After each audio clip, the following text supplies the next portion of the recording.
સામાજિક વિજ્ઞાન ધોરણ 9 પ્રકરણ 2 પ્રથમ વિશ્વયુદ્ધ અને રશિયન ક્રાંતિ. રાષ્ટ્રસંઘના ઉદ્દેશો. આંતરરાષ્ટ્રીય શાંતિ અને સલામતી જાળવવી. દરેક રાષ્ટ્રે અન્ય રાષ્ટ્રની અખંડિતતા જાળવવી. યુદ્ધ નીતિનો ત્યાગ કરવો. આંતરરાષ્ટ્રીય સંબંધો વિકસાવવા. આંતરરાષ્ટ્રીય ઝઘડાઓનો શાંતિમય રીતે કે મધ્યસ્થી દ્વારા ઉકેલ લાવવો.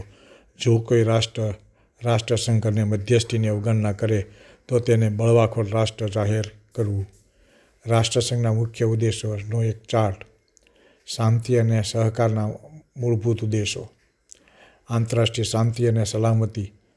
વિશ્વના તમામ રાષ્ટ્રો વચ્ચે કાયમી શાંતિ અને સુરક્ષાની જાળવણી કરવી. યુદ્ધ નીતિનો સંપૂર્ણ ત્યાગ.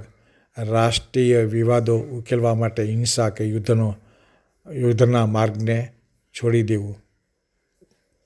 આંતરરાષ્ટ્રીય સંબંધોનો વિકાસ. વિશ્વના વિવિધ દેશો વચ્ચે મૈત્રીપૂર્ણ અને સહકારભર્યા સંબંધોને પ્રોત્સાહન આપવું. અખંડિતતા અને શિસ્તના નિયમો. રાષ્ટ્રીય અખંડિતતાનું સન્માન. દરેક સંજોગોમાં અન્ય રાષ્ટ્રોની ભૌગોલિક અને રાજકીય અખંડિતતા જાળવી રાખવી. મધ્યસ્થી દ્વારા વિવાદનો ઉકેલ. ઝઘડાઓનો ઉકેલ શાંતિપૂર્ણ ચર્ચાઓ અથવા તટસ્થ મધ્યસ્થી દ્વારા જ લાવવો.